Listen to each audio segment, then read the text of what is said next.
Pourquoi Dieu a-t-il refusé d'accorder une place à Moïse et à Élie dans la nouvelle dispensation? Qu'est-ce que la loi? Que sont les prophètes? Qui est Christ? Qu'est-ce que la loi? La loi est un ensemble de règles et d'ordonnances qui montrent aux hommes ce qui est juste et ce qui ne l'est pas. Elle prescrit ce que nous devons faire et ce que nous ne devons pas faire. À partir du moment où vous savez ce que la loi requiert de vous, vous n'avez plus besoin d'aller vers Dieu pour le lui demander. Sous réserve de faire uniquement ce qu'elle vous dit, vous n'avez plus besoin d'être en étroite relation avec lui. C'était là l'état des choses dans l'ancienne dispensation. Mais un tout autre état de choses accourt dans la nouvelle dispensation.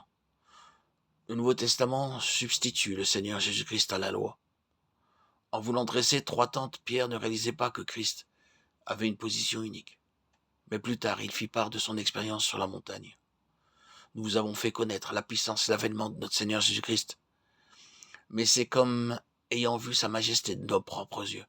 Car il a reçu de Dieu le Père honneur et gloire, quand la gloire magnifique lui fit entendre une voix qui disait « Celui-ci est mon Fils bien-aimé, en qui j'ai mis toute mon affection. » Et nous avons entendu cette voix venant du ciel lorsque nous étions avec lui sur la sainte montagne. 1 Pierre 1, 16, 18. Avons-nous vu la position unique que Christ occupe dans le Nouveau Testament?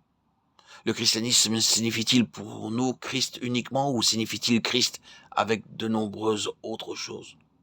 L'entendons-nous et lui permettons-nous de nous diriger sur le chemin ou bien suivons-nous la lettre morte de la loi? La question n'est pas de savoir ce que la lettre de la loi a à nous dire, mais que nous dit le Seigneur vivant qui demeure en nous. Hélas, la tendance des chrétiens est encore très partisan de la loi. Parce que nous pouvons être en règle dans le domaine des exigences externes de la loi sans avoir besoin de préserver une relation intime avec le Seigneur. Nous pouvons acquérir une certaine sagesse en observant les exigences de la loi, et cependant ignorer celle du Nouveau Testament qui nous incite à connaître celui qui est la sagesse de Dieu. 1 Corinthiens 1, 24. Celui qui s'appelle la sagesse déclare « Heureux l'homme qui m'écoute, qui veille chaque jour à mes portes et qui en garde les poteaux. » Nous ne pouvons vivre dans la vie chrétienne en dehors d'une étroite relation avec le Christ vivant. La loi, avec ses ordonnances concernant le bien et le mal, ne peut pas satisfaire les exigences du Nouveau Testament. Que pouvons-nous dire donc des prophètes? Pourquoi ont-ils été donnés? Ils ont été levés pour illustrer la loi. La loi indique seulement certains principes de conduite et ne considère pas tous les détails de la vie de chaque jour. Par exemple, la loi peut indiquer, comme dans Lévitique 11, la nourriture qui est pure et celle qui ne l'est pas, ce qui doit être mangé et ce qui ne doit pas l'être. Mais elle ne nous dit pas ce que nous devons manger aujourd'hui pour le repas du soir. Les prophètes ont donc été donnés pour appliquer les principes généraux de la loi aux détails pratiques de la vie de chaque jour. La loi présente les exigences divines en général. Les prophètes présentent ces mêmes exigences en particulier. Lorsque le standard divin, par le moyen de la loi, est connu du peuple de Dieu, le prophète vient et lui dit comment il doit se conformer à ce modèle dans les cas particuliers.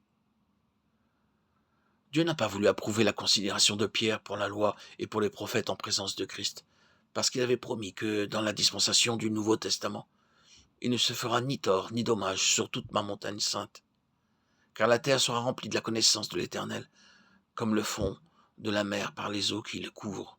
C'est cela la nouvelle alliance qu'il a fait avec son peuple. Aucun n'enseignera plus son concitoyen, ni aucun son frère, en disant « Connais le Seigneur », car tous me connaîtront, depuis le plus petit jusqu'au plus grand d'entre eux. Hébreux 8, 11. Un jour, un chrétien dit à l'un de ses compagnons « S'il te plaît, prie afin que Dieu te montre ce qu'il veut que je fasse. Et lorsque tu le sauras, s'il te plaît, fais-le-moi connaître. » C'était une violation du Nouveau Testament. Dans le Nouveau Testament, il n'est pas stipulé que la loi et les prophètes côtoient Christ. Nous ne devons plus regarder aux hommes pour savoir ce que nous devons faire. Le Seigneur lui-même, qui demeure en nous par son esprit, nous enseigne pour connaître sa volonté. Dans Acte 21, il nous est rapporté que lorsque Paul eut le sentiment qu'il devait aller à Jérusalem, un certain nombre de personnes voulurent le dissuader de s'y rendre, car il aurait à faire face à des difficultés.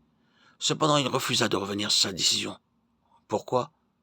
Parce que dans son être intérieur, il était convaincu que c'était la volonté de Dieu. Ne soyons pas gouvernés par l'opinion des autres. La vie d'un chrétien doit être gouvernée par Christ seul. À l'époque de l'Ancien Testament, le peuple de Dieu devait consulter les prophètes. Mais il n'en est plus ainsi dans la période du Nouveau Testament.